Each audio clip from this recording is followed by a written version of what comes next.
I'm Betsy. I'm with Coyle Tree-Piece Helmets, founded by Dan Coyle. He's the one who machines all of these beautiful items. They're a really unique helmet in the sense that you can fully customize them to the size of your noggin, or the venting patterns you want in them, or the brim patterns. They're lined with cork, which is a very durable material. It outlasts EPS foam, and it performs just as well or better in safety testing.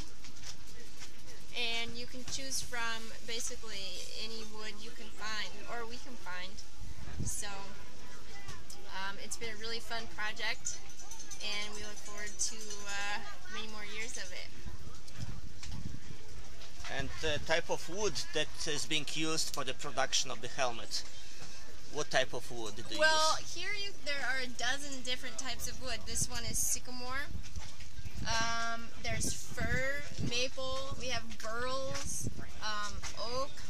All of the wood is salvaged. So it's all just trees that have fallen in someone's yard, or pieces of wood that have been sitting around in somebody's barn for ages. The way it works is a custom order, right? That's right. And so what the person has to do if they want to purchase a helmet from you? They go to coyledesignandbuild.com, and that's COYLE. And they can look at all the different options on there, measure your head size, your circumference, and then things just go from there. You can choose all the different options on the website. So. What's the average waiting period? Oh, now that is a good question. And if you hang on for 1 second, the founder of Tree-Piece is right behind you in that brown t-shirt. Dan, get ready to be on camera. This is the man behind the wooden helmets. That's right, yeah. Well, so I just told the whole story. Oh, you did? Okay. What about waiting time? Oh, so for certain kinds of woods, the turnover right now is about a month. But for other kinds of woods that require a little bit more curing in the wood, so we have to machine them out and let the surface cure. And that's usually like 4 to 8 weeks to let that surface cure for more custom woods. Yeah, I mean, I missed the story that you told, but just trying to develop the helmets for other models for bicycling, and then probably develop other helmet lines for other sports and other applications as well, and then do some other products that we want to do kind of the same theme. So tell me about the production, for instance, a helmet made out of this wood. What type of wood is that? This is walnut, black walnut. Okay. And so all the woods that we use are regionally sourced, so they're all, we're not shipping stuff over the sea to get it, from South America or Africa. It's all regionally sourced, really sustainable. The different woods that we use have different performance properties, of course. So, the softer woods perform better in impacts. So the ideal wood for using in a helmet would be balsa wood or a basswood. But they're a little too soft, they're not that durable. So we kind of start at redwood or Douglas fir, and they're soft evergreens that perform really well and have enough durability to kind of be reliable as a consumer product.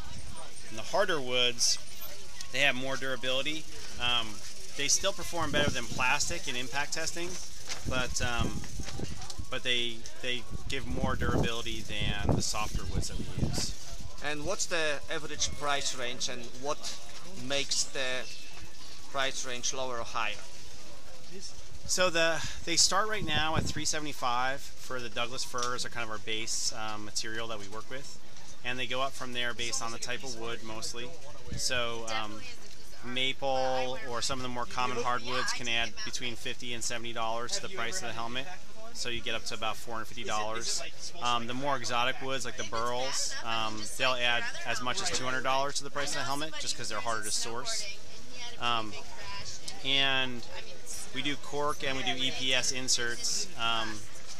And there's the main difference there is that the EPS inserts are not customizable. They come in small, medium, and large.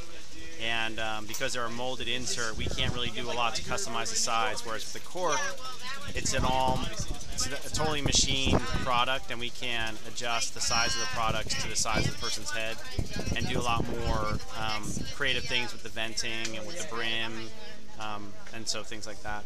So each helmet is made out of one solid piece of wood, right? Correct. I noticed that most of them are. And then the process, machining and everything follows. Yeah, and so sometimes we'll make them out of a few different slabs of wood that we glue together, and we call that a laminate. But it's not like plywood. It's just, you know, different thick slabs of wood that are glued together into a block, and then we machine that block the same way we would machine one single piece of wood block. And the blocks look kind of like this here. So typical helmet comes out of a block like this. That's a piece of oak. And that's about the dimensions that we start with to machine a helmet out of.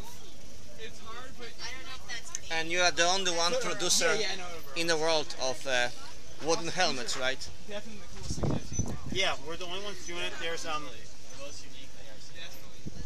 a few companies that are doing like faux wood Thank you so much. laminates, so they're plastic that look like wood, but no one's doing wood helmets, and no one's doing cork either that I know of. So there's some prototypes that I've seen on the web of people kind of drawing up kind of computer designs and images of a cork helmet. Yeah, they're all beautiful. Thank you so much. Thank you.